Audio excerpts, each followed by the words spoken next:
I still remember the afternoon when I stood under the unfinished roof of a building, watching an older man carry 2 heavy bags of cement up a narrow wooden plank, as if it were just another ordinary part of the day. Sweat soaked through his faded shirt, dust covered his hands, and the sun was so intense that I could barely keep my eyes open. I had arrived only to deliver some paperwork for a relative, and expected to leave within a few minutes. Yet I found myself frozen in place, because the man looked healthier than I felt after spending weeks behind a desk. At that point in my life, I had what many people would call a comfortable routine. I worked indoors, sat in an air-conditioned room, ordered healthy meals whenever I wanted, took vitamins every morning, and even scheduled regular medical checkups. Still, I woke up tired almost every day. My neck hurt constantly, my stomach seemed upset for no reason, and I often lay awake staring at the ceiling while my mind replayed unfinished conversations and tomorrow's deadlines. Looking at that worker balancing the weight on his shoulders, I quietly wondered how someone living such a physically demanding life could move with more energy than I had. Later that afternoon, we ended up sharing a simple meal, because the rain arrived unexpectedly and everyone took shelter together. He unwrapped rice and vegetables from an old container, smiled at me, and asked whether office jobs were really as easy as people imagined. I laughed and admitted that they probably looked easier than they felt. He nodded without judgment, and said he was exhausted every evening, but usually slept before his head touched the pillow. The conversation lasted only a few minutes, but I kept thinking about it for days afterward. Back at work, my routine continued exactly as before. I woke up already checking messages, skipped breakfast because I was running late, drank coffee instead of water, and rushed into meetings with my shoulders tense before anyone even spoke. Lunch happened in front of the screen. Dinner happened with another screen. Before bed, I scrolled through endless posts that made me feel strangely behind in life, despite having no reason to believe I was. I compared my progress with strangers I had never met, and worried about problems that had not even happened yet. One evening I realized I had spent nearly an hour reading arguments online about people I did not know, while ignoring the meal growing cold beside me. When I finally tried to sleep, my heart felt as if it were still racing through unfinished tasks. A few weeks later, my body pushed back. I developed headaches almost every afternoon. My appetite disappeared, and I became convinced something serious was wrong. I visited doctors, completed tests, and waited anxiously for results. The reports showed nothing alarming. One physician looked over the papers, asked about my daily habits, and gently suggested that stress might be contributing more than I realized. I left disappointed because I wanted a simple explanation and an easy prescription, but his words lingered. Around the same time, a family situation required me to spend several weeks helping with physical work instead of staying inside an office. The tasks were modest compared with professional laborers, yet they forced me outside before sunrise. I carried tools, moved supplies, swept debris, climbed stairs repeatedly, and ate whenever everyone else stopped to eat. My muscles complained immediately. By the end of each day, my clothes were soaked with sweat, and my hands were sore. But something unexpected happened after the first week. I stopped checking my phone every few minutes because I was too busy to care. Meals tasted better because I was actually hungry.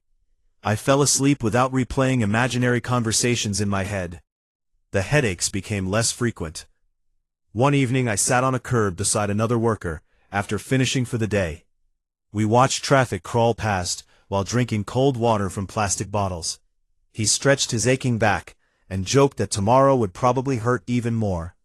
I asked him whether he ever worried about work after going home. He looked confused for a second, and then answered that once dinner was finished, tomorrow belonged to tomorrow. He had enough things to carry during the day, and saw no reason to carry them into bed as well. His response sounded almost too simple, but I noticed he meant it. He laughed easily, finished his meal without distraction, and spent the rest of the evening talking with friends nearby instead of staring into a glowing screen. When my temporary assignment ended, I returned to office life, expecting everything to feel normal again. Instead, the contrast shocked me. Within days, I found myself sitting for hours without moving, answering messages while eating, and allowing tiny inconveniences to occupy enormous amounts of mental space. I noticed coworkers rubbing their temples after long meetings, including myself. I noticed how often conversations drifted toward impossible expectations, constant comparison, or invisible pressure to appear successful. Nobody looked physically exhausted in the way construction workers did. Yet many of us seemed mentally drained before lunch. That realization unsettled me because I recognized my own habits in every reflection. I began making quiet changes rather than dramatic ones. I left my phone in another room during meals. I walked whenever possible instead of driving short distances. I stopped filling every silent moment with videos or news updates. When work ended, I tried to let it end instead of replaying every decision until midnight. The adjustments felt insignificant at first, almost embarrassingly small. But over several months, they accumulated into something I could actually feel. I still experienced deadlines, disagreements, and uncertainty, yet my body no longer seemed trapped in a permanent state of alarm. My sleep improved before anything else did. Then my concentration became steadier. Even friends commented that I looked less tired without knowing I had changed anything. Months later, I happened to pass another construction site and recognized the same older worker I had met before. He remembered me immediately and teased that my hands looked softer than ever. We shared tea from paper cups while waiting for a truck to unload supplies. I told him about my health scare and the changes I had been making. He listened patiently before saying that hard work had always tired his body, but worrying too much had tired his spirit, and in his experience recovering from the second kind of exhaustion was much slower. There was no lecture in his voice, only the calm certainty of someone describing weather he had lived through many times. As I walked away, I realized the image I had carried for years about comfort and well-being had been incomplete. I had assumed health came mostly from perfect conditions, expensive supplements, ideal routines, and carefully controlled environments. Yet some of the strongest people I had encountered possessed none of those advantages. They carried heavy loads under unforgiving skies, but when the work ended, they often allowed the day to end with it.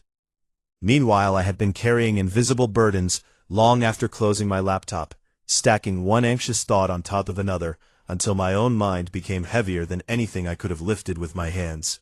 I still prefer convenience when it is available, and I certainly do not romanticize physical hardship or pretend difficult labor is easy. But whenever I catch myself eating while scrolling through endless worries, or lying awake rehearsing problems that exist only in imagination, I remember the sight of a tired worker finishing a simple meal with complete attention before falling asleep without negotiating with his own thoughts. That memory reminds me that the body can recover from honest fatigue more easily than from constant inner noise.